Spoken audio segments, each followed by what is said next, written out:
Ladies, and there are gentlemen here, right? Ladies and gentlemen. My name is Mark Bloomfield. I'm elected president of the American Council for Capital Formation. I'll speak loud because I have a mic with it.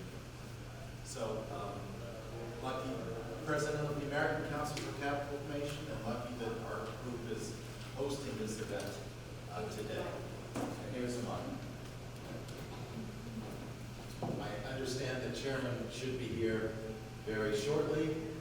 As you know, this is an exciting time with a group of 9 Democrats. We asked for Lighthizer and whatever, so I think we've got a very timely event. What can I say? I can start by saying, again, we're so lucky to have you here today.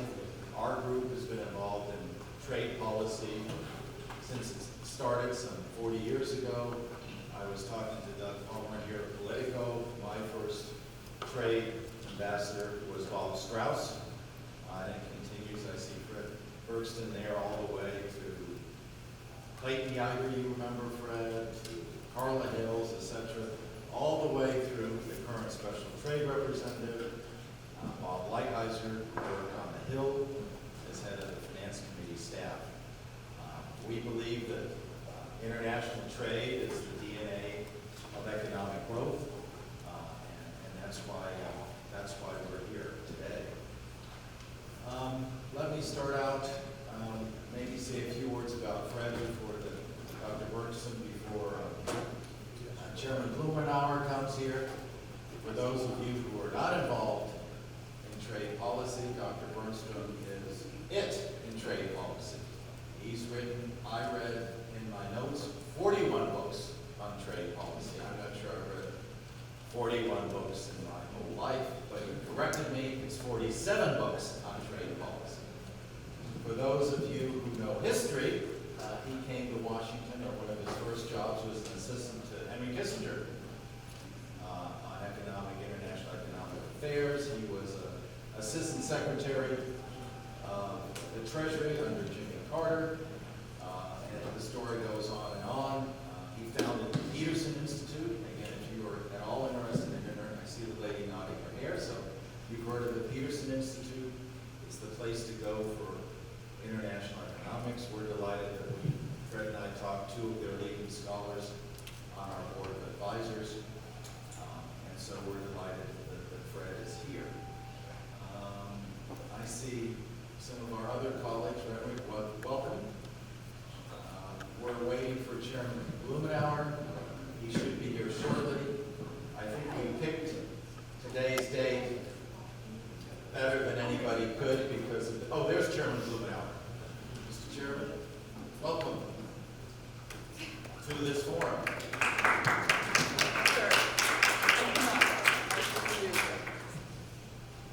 I just got the roll all rolling, but I didn't talk about you yet. Let me just say this, that when I sent the invitation to Chairman Blumenauer, one purpose of it was to honor him for his public service. Chairman Blumenauer has been at it, actually he's going on his 3rd decade. We talked about, Mr. Chairman, about the international trade as the DNA, I think, of economic growth, and something our organization has focused on. I admire and honor Chairman Blumenauer because he supports the WTO. He supported international trade agreements with Peru, Australia, the Caribbean, and others, and taken some heat from labor and the environmental community. At the same time, he obviously has got strong views on what Trump is saying. But I admire Chairman Blumenauer because he stands up for what he believes in and what's right in trade policy. Now, there's one final thing about Chairman Blumenauer, and that is when it comes time to questions, we are going to screen you and find out whether you bicycle to work or bicycle to the White House, because that's what the chairman does, and so that will be your criteria for asking questions. Now, I'll turn it over to Dr. Bernard Chevy Wilbur, who's going to kill me because I'm not supposed to say anything about her, but I don't care. Valedictorian, University, Turkey, PhD, Georgetown, teaches trade at Georgetown, and I'm lucky because she keeps me straight on trade policy, and more importantly, as Fred Bergstrom and Chairman Blumenauer will find out, she's written down 10 tough questions on trade policy, and thank goodness I'm not the recipient of it. So, go for it. Thank you, Mark. And yes, he's exaggerating. Good morning, and thank you for coming this morning.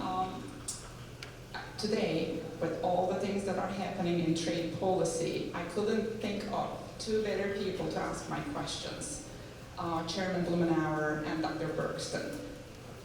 Dr. Bergsten, if you do not mind, I would like to start with the chairman to give us a brief introduction about the subcommittee's priorities in 2019. And the most important question, given yesterday's hearing and the last night's working groups meetings, what is the likelihood of a vote on USMCA pre-August recess?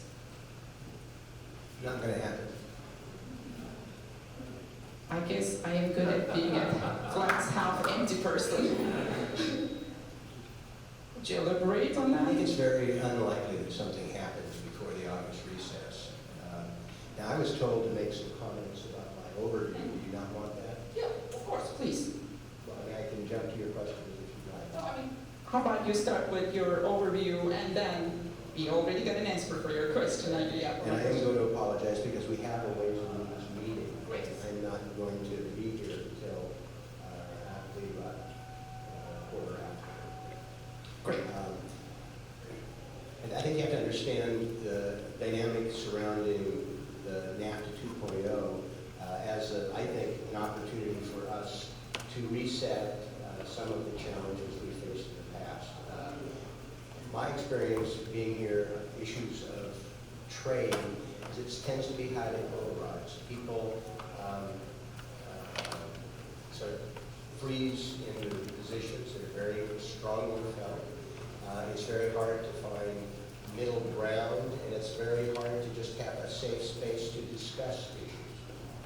I think an example of that was the surrounding controversy of the Trade Promotion Authority, two Congresses ago, which somehow assumed a role as a proxy for the Trans-Pacific Partnership. And even though I think it was very solid legislation, I worked closely with my colleague and my senator, Ron Wyden, to try and strengthen the provisions that related to questions that people had. But it got obscured. And we are, and that has been a case on an ongoing basis. There are real problems in terms of the international trade scheme. There were real problems with NAFTA 1.0 that people were able to acknowledge. It's not all the job loss that we've occurred, but there was significant job loss, and the facts are that Mexican workers are less well off today in adjusted terms for inflation than they were when we started. I am hopeful that the work that we do with NAFTA 2.0 is an opportunity for a reset, because most people acknowledge that we don't want to revert to NAFTA 1.0. Many of the critics already acknowledge that the version that's been advanced by the administration is a decided improvement. There's questions about how much and what things need to be done. But I think this is an opportunity for us to have a reset, to be more transparent, to be more inclusive. Part of the process the speaker set up with the little working groups is to be able to flesh out concerns that people have and not allow them to fester. I think it's going to take some time. It's an extra step. Get more people involved. You still have to go through the committee process and so forth. But I think it is an opportunity for us to, in several respects, I think taking a sense to reestablish our thinking regarding multilateralism and international cooperation, which has been, we've got all the problems that we're facing today, whether it's in the the Middle East, with Iran, as we walked away from an international agreement that actually the Iranians were following, problems that we are facing in terms of the transatlantic, the China concerns that we're basically going it alone, not harnessing the potential support from European Union, Japan, others that can help us rather than just sort of a tariff-based approach.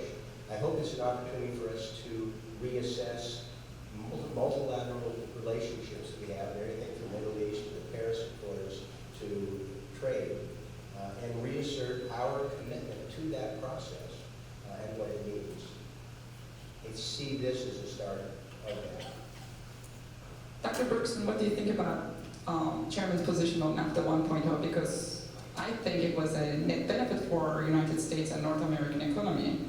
I mean, obviously there were some portions of the population that got hurt, but overall I thought it was a net benefit. Yes, I think NAFTA was a good agreement. The chairman kept referring to the revised version as NAFTA 2.0. To be honest, I refer to it as NAFTA 0.8 because I think it's a modest step backward. The difference between the original NAFTA and the renegotiated NAFTA that you're now considering is actually very small. The president kept saying NAFTA was the worst agreement ever, and the new agreement is the best agreement ever. But in fact, you know, because hyperbole on both sides of that, but in fact, the difference between them is very small. And I could go into my reasons for saying it's 0.8 if you want, but I want to pick up what I think is the chairman's more important point about the need to reaffirm the importance of the multilateral trading system and using the occasion of the current legislation to advance that. And I actually have some broader ideas in mind, which I'm sure the chairman will think go a little far for now. But if he's right, as he implied, that it's going to take into next year to deal with this legislation, then maybe it's a possibility. I testified to your colleagues on the Financial Services Committee yesterday, and I suggested strongly that the president is really abusing legislation and congressional intent in many aspects of his trade policy.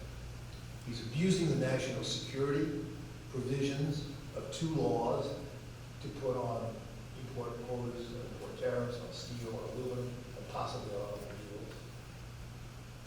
He's abusing the International Emergency Economic Powers Act to threaten to use it for tariffs on Mexico if they don't shut the border. And he's abusing it when he threatens to withdraw from NAFTA if you don't pass his USMCA. And I don't think he has the unilateral right to do that. If Congress has to approve the U.S. getting into a trade agreement, surely it must have to approve the U.S. getting out of the trade agreement. So, Mr. Chairman, with due respect, I would hope that you might use the current legislative opportunity, perhaps given the fast-track rules in parallel legislation, to address those really big issues of U.S. trade policy. Rein in the abuses that we're getting to U.S. trade policy now from the President and the administration. Reclaim Congress's constitutional authority in this area and really overcome these enormous economic costs that the current trade policy is levying on the American people. Dr. Bergson, I have another question, and this is for Chairman as well, and related with your comments. Now, there's constant threat of pulling out of NAFTA, and I guess there's a disagreement whether the president has that power. So let's say he went ahead and did do that. Where do we go back? Do we function with a ghost NAFTA because of the legislation?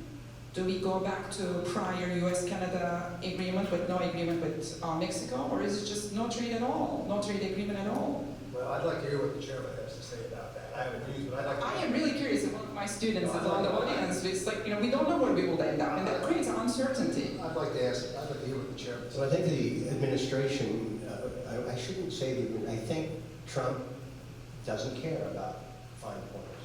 And we're finding that a president who is willing to press the limits of his authority and maybe exceed them can do a great deal of damage, and there are real challenges in providing a check. I would hope that Congress would have stepped up in other areas, like an abuse of the declaration of national emergency. But we have a Senate which is really intimidated by the impact that the person in the White House has now on their individual politics. I think, truth be told, if you talk to most of the Republicans, they have deep concerns. Some of them have violent objections. But you're seeing very limited response despite pretty outrageous behaviors. Being able to marshal forces at the border, being able to overturn immigration, being able to go right up to the verge of conflict in the Middle East. These are things that a president can do unless and until they are checked by Congress. And Congress has acquiesced to a more muscular version of the executive through Republicans and Democrats alike. But we've never seen anything like this, and it is a real challenge. And I think it would be foolish to withdraw from NAFTA. It's uncharted territory. There will be disputes. So does this mean we're going to be litigating it? It's very uncertain. We can hope that sanity will prevail. But with this guy, I don't know. It depends on who he talked to last or what was on Fox News that morning. Dr. Bergson, do you want to add anything? No, I'm pleased that the chairman agrees that there's been all this abuse of authority. And right, we're way beyond the trade area. It's not just trade, but we're seeing it poignantly in this area. And in the trade area, it's occurring with huge costs to the country. If you add up all the trade actions the president has taken and threatened, it would cover $1.2 trillion worth of U.S. imports, apply a 25% tax to all of those imports without congressional approval, which would amount to something like $250 to $300 billion of increased taxes on the American people, much more than offsetting the tax cuts of a year ago, throwing the economy both into a sharp rise in prices and probably into a recession. Not to mention how it's disrupted our alliances and violated the global trading system that the chairman talked about at the outset. So you could say, all right, we take some increased executive muscle if it's to some good outcome. But the fact is, the outcomes are terrible. You talk about the steel tariffs. Well, they've saved about 12,000 steel jobs at a cost of about $1 million per job to the American economy as a whole, mainly consumers. Now, terrible cost-benefit ratio, terrible policy, carried out through terrible abuse of congressional intent statute. So, I'm delighted the Congressman's with me. I share his dismay that political timidity on the part of Republican senators in particular limit the response so far. But as this gets more and more out of hand, I would hope, that maybe far cry, that this legislation gives you in the Congress a hook to go at these more fundamental questions that really are now plaguing this whole policy arena, and the economy as a whole, and U.S. foreign policy as a whole. Since we have another big issue, let me just ask one more question on USMCA. And this might be a little detailed question, but I know you have been reading the renegotiated agreement. Is there one thing that you really liked and disliked in this agreement, that updated agreement? Is there something you actually liked? And what's one thing you really disliked? Well, I am optimistic that this has been a vehicle for reform in Mexico. Now, where I dispute the notion that and I don't dispute the fact that in the course of 25 years, there has been some economic progress. There's been some economic integration for greater efficiency in certain industries. My point is that it did not provide the benefits for the workers in Mexico. And there were workers in the United States in the manufacturing sector who paid the price. And being able to have agreements that recognize that there are broad benefits but particular problems is part of why we've been in this problem, in this situation.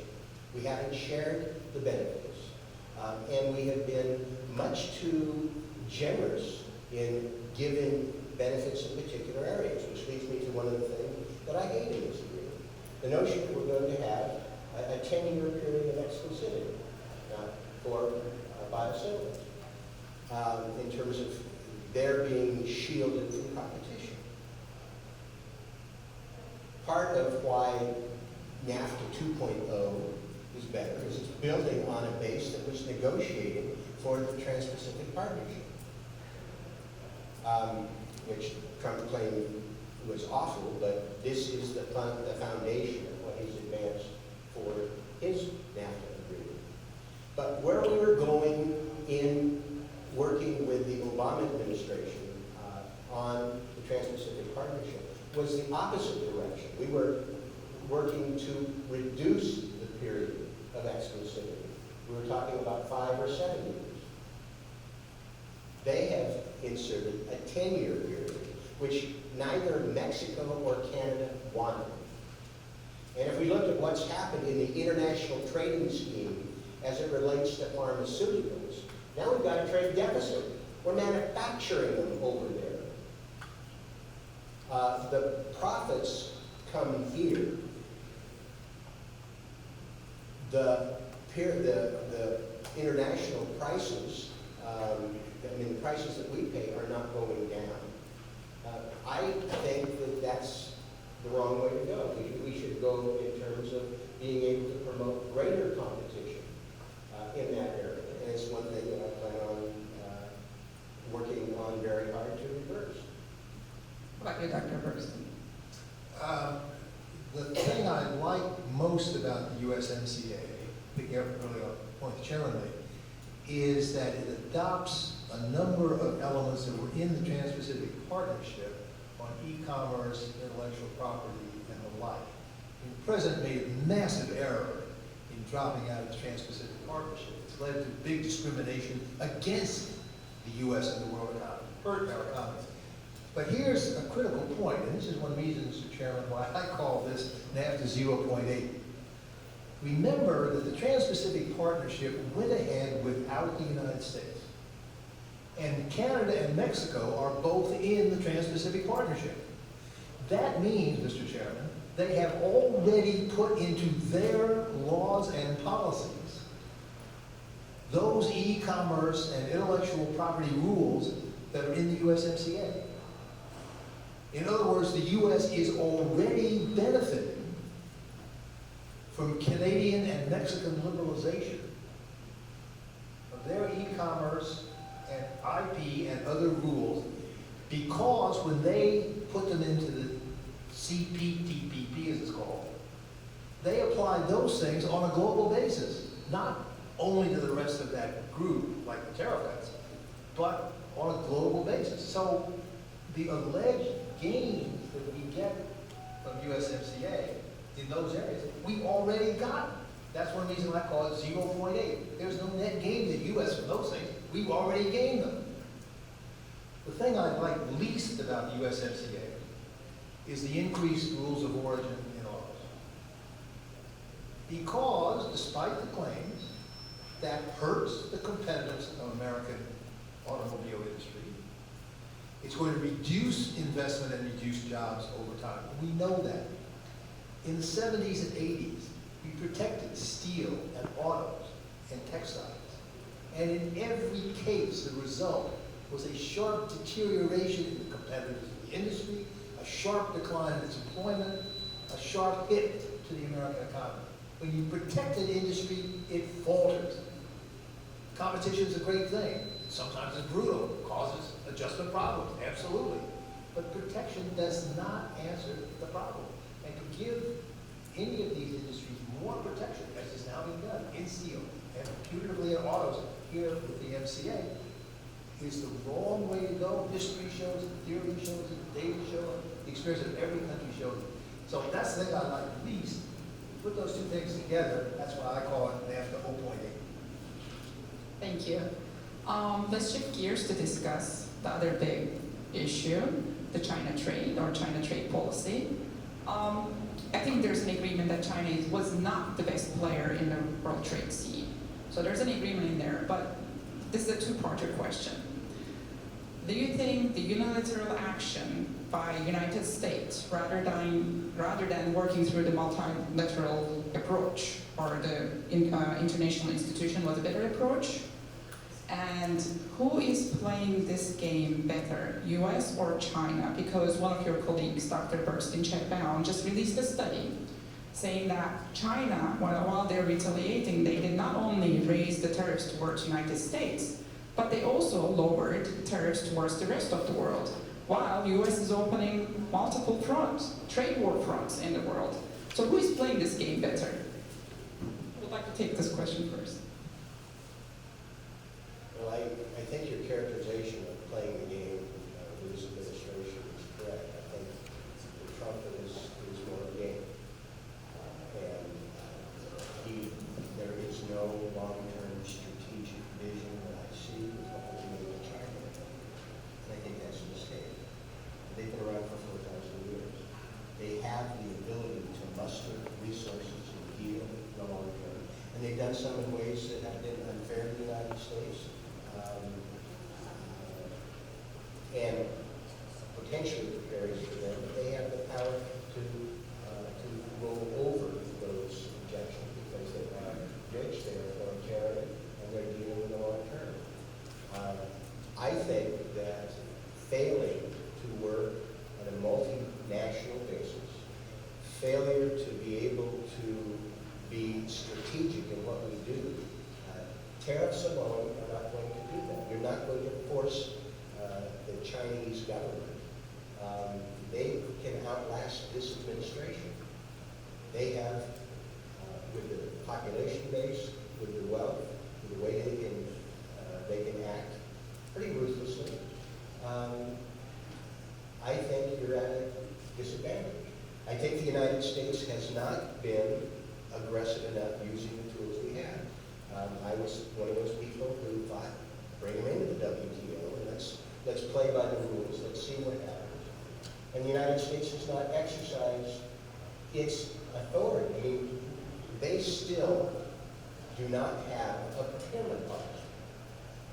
Why in the name of all that's holy, if they haven't followed through on their commitments in that area, do we allow them to supply defective steel for the bridge in the Bay Area? We have not been consistent and aggressive using what we have. And then we're trying now to play catch up. And the tariffs, as were referenced, they're taxes that are paid by Americans, raising our costs. There are certain market dislocations, and there are a few people that have short-term benefits from this tariff. But I don't think it persists over time.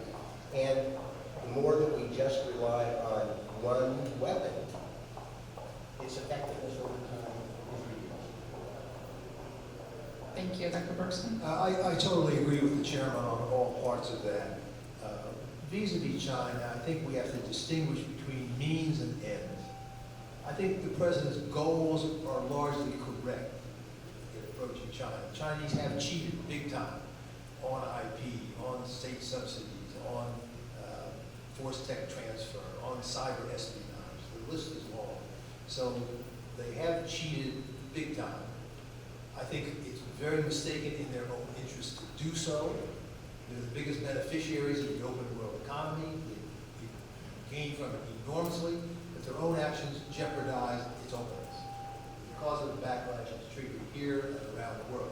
I think they're very short-sighted in doing what they're doing. I hope they're going to come to their senses, make changes in their policy that will enable the current dispute and later disputes to be resolved. But the way the administration has gone about it, as the chairman said, is just wrong. In fact, it's wrong doubly. The biggest flaw has been the failure to rally our traditional allies to work with us vis-a-vis China, which is the big target of the real problem. Traditionally, the United States has worked closely with Europe, Canada, Australia, Japan, Korea, other allies on these big international trade issues. And that approach would be effective. China hates the thought of being isolated internationally. But we've isolated ourselves because not only have we failed to rally our allies, we've attacked our allies. We've launched trade wars, not just against China. One could at least argue the goals are justified. We've launched trade wars against our own allies in the spurious cause of national security. As I say, violating congressional intent is not law. So, we've gone about it exactly back-assward and should have been getting the group together. There's still time to do it. It still could be done. But it's digging out of a big hole and trying to get back on track. And so, yes, I think largely correct, meaning not productive, maybe even counterproductive. I still hope sense will prevail and this agreement will be reached in the near term. I hope to solve everything, hopefully avoid the trade war getting worse. But as the chairman implied, it's a long-term problem. The United States and China are in a fundamental competition for leadership of the world economy. On some metrics, China is already bigger than the United States. On any metric, they're going to be bigger within the next decade or so. And on any metric, they're going to be much bigger than the United States over the next several decades. They're not going away. They've been here 4,000 years, as the chairman said. They're going to be here a lot longer. And for us to think we can stop their rise, constrain them, create a new Cold War that will hold them down, is fantasy. Even if you thought it was a good idea, it wouldn't work. In part because no other country would join us. So if the U.S. wants to isolate itself, that's the way to go. But it ain't the way to go for a sensible policy. And I hope this current skirmish will be resolved to avoid short-term further difficulties. But we've got to see it in the longer term. As the chairman said, there's got to be a strategy adopted to deal with this really fundamental question. Thank you. I have a lot of questions, but I know we only have a limited time with the chairman. But one last question on China. And this will be kind of speculating on the issue. What do you think it will take for administration to pull back those Section 301 tariffs? Really, it's a speculation, but what do you expect? What's their goal in order to pull those back? What will satisfy them? I think it's more likely that there will be some political backlash across the chain. Maybe not selling more soybeans or something, not dealing with fundamental issues in terms of intellectual property and inappropriate use of state-owned industries. I think what gets in Trump is the politics. I think we're watching cumulative effects slowly building up that have caused dislocations, failed promises to materialize without bringing carrier back to the United States. And I think ultimately it will be the politics that will encourage an adjustment. I think the chairman's probably right. I'm a little more hopeful that there'll be at least a start in dealing with some of the structural problems, mainly for the reason I suggested. I think at least some of the top Chinese are now realizing that they're shooting themselves in the foot. They're shooting themselves in the foot in economic terms. You know, they've turned their back on their market-oriented reforms. They've got the dramatic growth of the last 40 years. Going back at least 5 years, they've reversed course dramatically. And the role of the state has been sharply increasing again. They've been backing away from their own reforms. And on our calculations, that's costing them about 2 percentage points a year of growth. And their growth has dropped from 8 to 6. You can largely attribute that to the fact that they're backtracking on their own reforms. More and more resources to the state enterprises, who demonstrably are totally inefficient and ineffective. Huge misallocation of resources. They're shooting themselves in the foot. Moreover, as I said before, it's causing a huge backlash around the world, which is closing markets to them, which is hurting them. Now, at some point, that's got to get through to them. And they've got to realize themselves that they're making big mistakes. So I'm a little more optimistic. Maybe this is hoping rather than the thought, Mr. Chairman. But it's the regime, all Chinese regimes in terms of experience we have, value stability and face matters.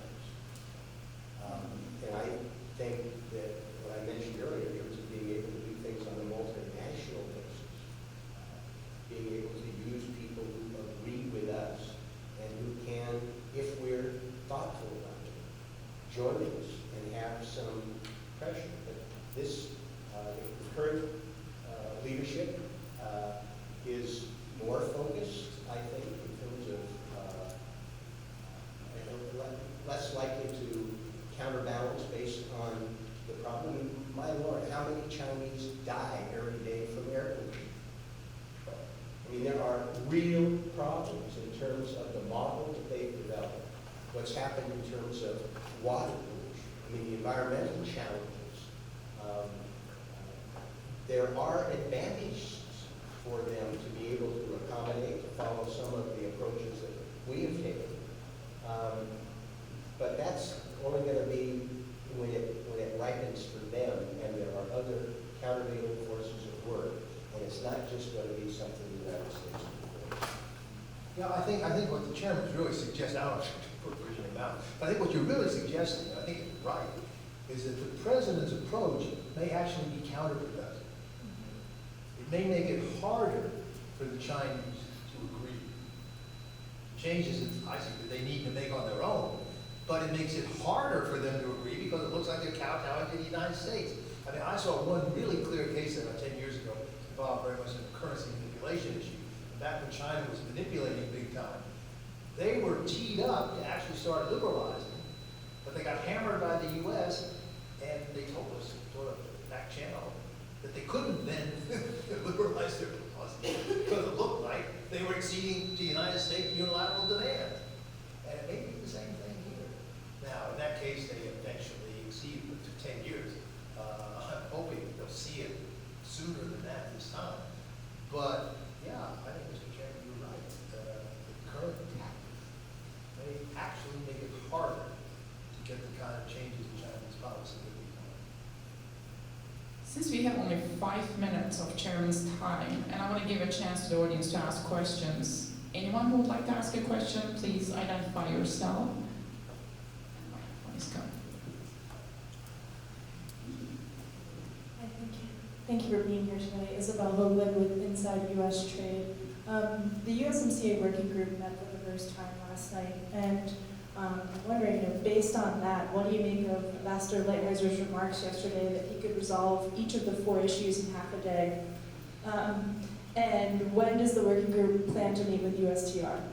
I'm sure that Ambassador Lighthizer could resolve them all in half a day.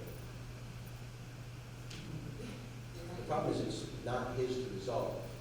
This is an iterative process. And we have lots of people who are expressing concerns and want to make sure that this is right. I reference the fact that there isn't as much opposition to moving forward with a new version of NAFTA, that there's a greater acknowledgement of some problems in the past and some challenges for withdrawal, and that there have been some things that have moved forward. But the leadership has been very clear that they want to make sure that people have their concerns addressed.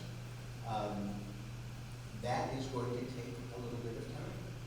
And the ambassador is very forthright. He's got his own solutions.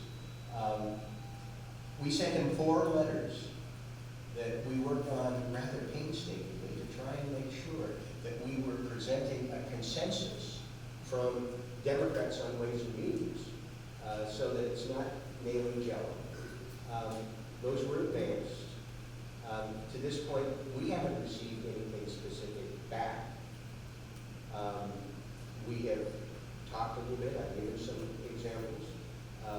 He would rather go back and forth. We'll do that.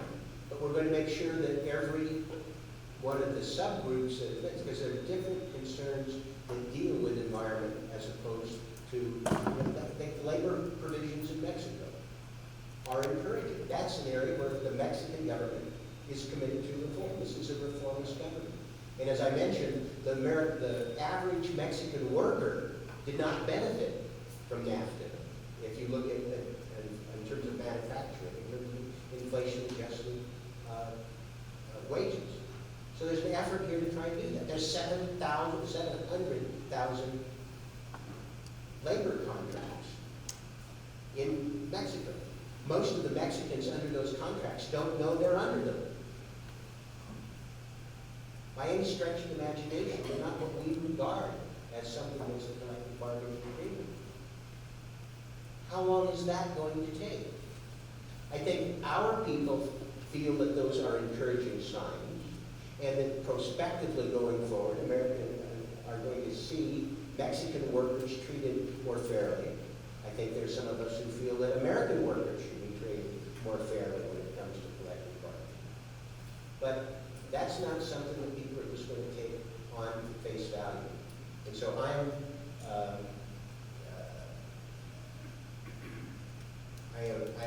my experience with the Peru Free Trade Agreement, which had that provision I negotiated in dealing with timber, that the same sort of mechanism that required Peru to make some fundamental changes, which they agreed to, and then they didn't do.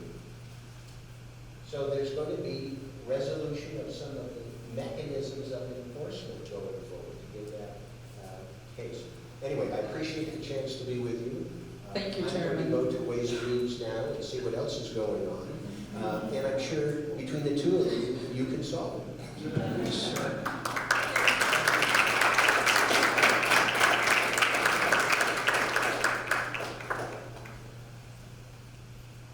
Since we have here a great expert, I think we might want to continue our discussion and take some more questions from the audience.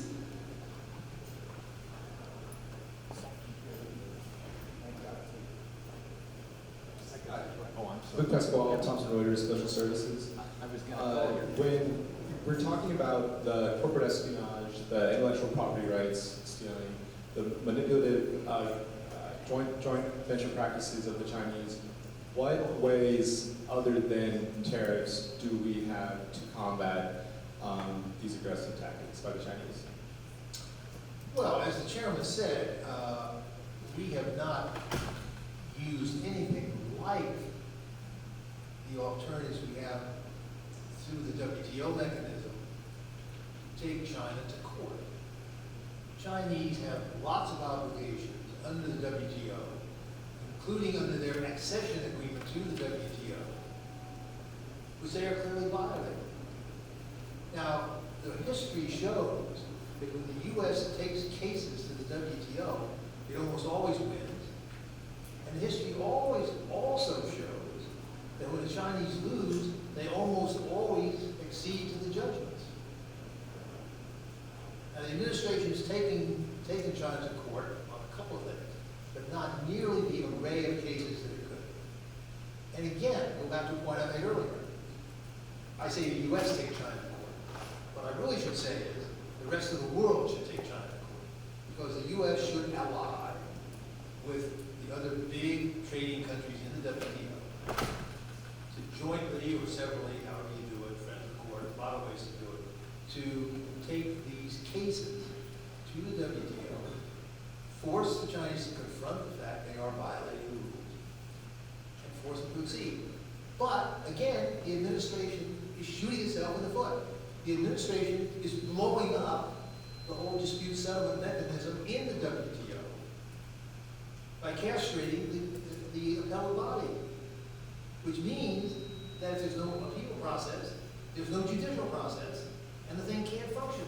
So it's, again, it's a double error, as I said before in the other case. It's a double error. Instead of taking them, they're truncating the process that they should be using. I mean, it's as bad as you can get. So that's a large part of the answer.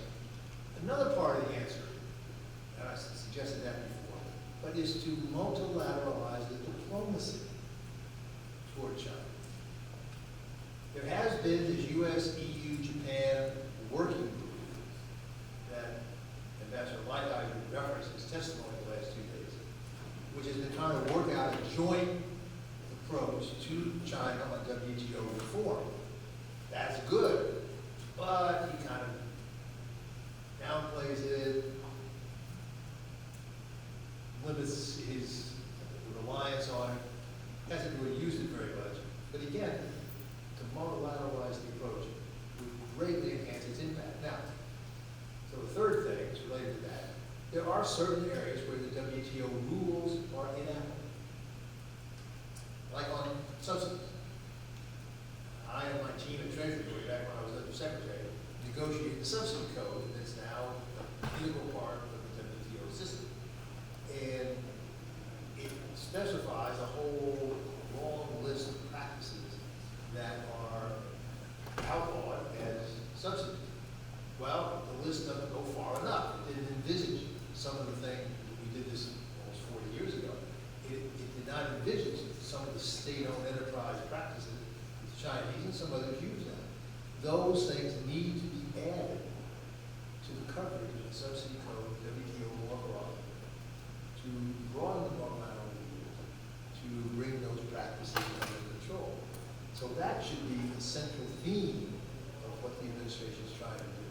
So you attack under the current rules, you broaden your coalition to attack under the current rules, and you broaden the rules to enhance, to cover the things that are not now covered. And that's really the three-part strategy that ought to be pursued.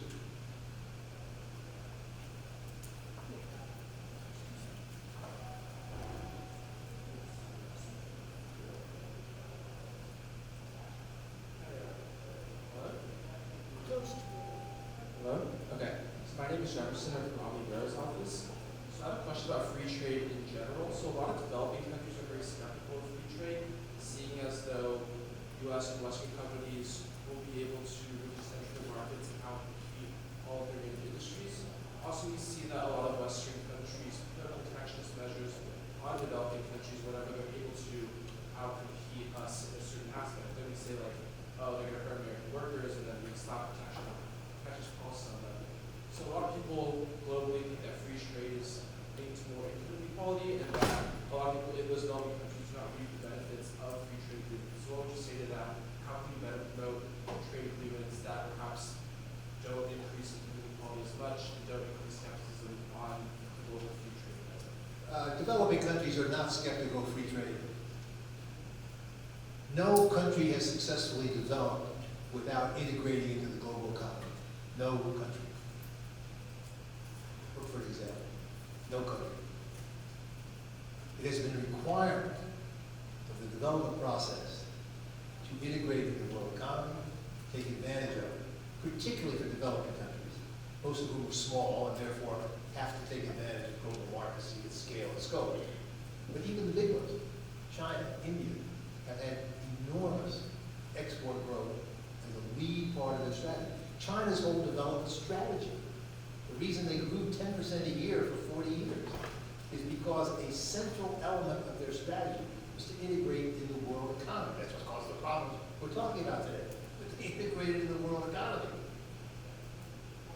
And the share of trade in their economy is double ours, double most European countries, triple India, triple Japan. China is the poster child for the success of free trade, quotes around free, in globalization.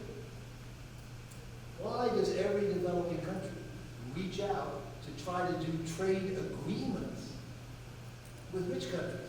Why are so many Asian countries in the TPP, now the CPTPP?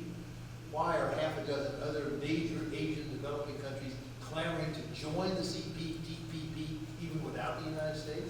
Because they want to expand their markets. They're willing to open their markets to the other players, including Japan, Australia, the U.S., who are still in it. They'd love to have the U.S. back in it. As a quid pro quo for getting access to those markets and enabling them to take more advantage of trade. In terms of fairness and income distribution, the record of the last 75 years, the era of globalization, has seen the greatest reduction in global income inequality in the history of mankind. The reduction of poverty around the world is breathtaking. China, India alone, but Africa, developing countries around the world. Sure, there's still problems. Sure, there's still pockets of poverty. But 2 billion people have come off the poverty roll over the last 50 years. The era of globalization. Now, there are individual problems, of course. When the administration cuts off India's GSP, that's a problem. Could the system have been more open to developing countries, particularly in agriculture? Yes. Sure, there are important problems. I don't deny that. And therefore, there are reasons why there are complaints, difficulties, attitudes of the kind I mentioned. But any fair and balanced look at the way the world trading system, globalization, free trade has worked in the world of practice is an overwhelming affirmation of its benefits, particularly for poor countries, particularly for poor people. Come back to trade here in the United States. Trade protection that's going on now in this country that I have been land-based is primarily harmful for poor Americans. It's poor Americans who have a bigger share of their market basket in imported products. Food imports, clothing imports, footwear imports, low-priced imported products. When import controls and tariffs go on those products, as would happen if this next wave of tariffs hits China, it's the lowest quintile deciles of the population that are going to be hit by far, far the worst. When we had comprehensive quotas on textile imports, it took a full 5% or more off annual income of the poorest 20% of Americans because their clothing costs were pushed up so much. When you got rid of those, it was the biggest tax cut they ever got. So income distribution is helped, not hurt. Dr. Bergston, we have, I think, a couple more minutes, and I want to end with one more question. I'm trying to find a positive with the administration's trade policies. And this was a question that was raised by Jason Furman, the chairman of Council of Economic Advisors under President Obama. He was looking whether is there a way to rationalize the administration's Chinese trade policies if we can somehow get long-term benefits that could outweigh the short-term costs. Do you see anything like that? Well, no, I did say one good thing about the administration's policies. I applauded the goals of its efforts with China. I was very critical of the way it goes about achieving them, but I think the goals are correct. I think there's widespread consensus across the aisle politically, widespread consensus internationally that they're not exploiting by lining up similar people. But no, I think the goals vis-a-vis China are correct. And if they would focus on that in terms of both the domestic policies and the international alliances, institutions, and the like, then I think you really need some headway. Jason was a colleague of mine too. In long-term benefits, well, I think he's referring to the China stuff. If we could get China, and I stress its own interest, to modify its policies in ways that were much more compatible with global rules and norms, then that would certainly be a long-term benefit. But again, all of this protectionism, as I stressed before, is very bad for the U.S. itself, particularly long-term, because we're undermining the competitiveness of our own industries. I mean, it's not theory, although theory supports that. It's practice, it's empirical data, evidence. When you protect your industries, you hurt them. And they wind up worse off. And then they're gonna be bailed out again in the future, or protected again in the future. Or else, and in addition, they decline sharp. And that's the example of every single industry in this country that has been protected.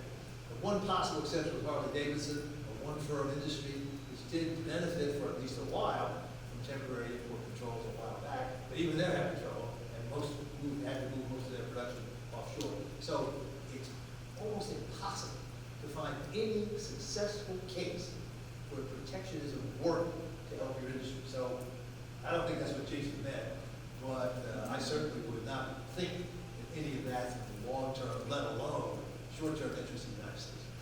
Thank you, Dr. Bergston. Thank you for coming this morning. Bloomfield, do you have a question? Yes, Dr. Bergston, are you aware of a new book coming out on China? I think he's referring to one that I'm writing, Yeah. which is on a topic that I mentioned briefly. I'm just finishing a book on the competition between the United States and China for global economic leadership. The United States has been the dominant country in the world economy for the last century. Out of a combination of our brilliant economic performance, particularly from like 1870 to 1970, the fact that we had no rival, no country has really been a competitor in the United States, and the fact that we had strong allies. And so going forward, the question is, now that there's a rival, and it's a rival that's already on some metrics bigger than we are, and it's going to be bigger by multiples of us going out decades, can we pull up our own socks, retain and strengthen our alliances, and find a way to coexist with that rising power to avoid what some political scientists call the Thucydides trap, the likelihood of conflict between rising powers and incumbent powers. And if you don't find a way to resolve that constructively and peacefully, you're in big trouble. That's why the people calling for a Cold War between the United States and China just haven't long and are headed us down the path of division. Thank you for the And finally, for those of you who have seen Dr. Bernard Chevy Wilbur, if you want to get more questions, go to Georgetown Enrollment. Of course, I'm great. Let's give both of them a big hand. Thank you.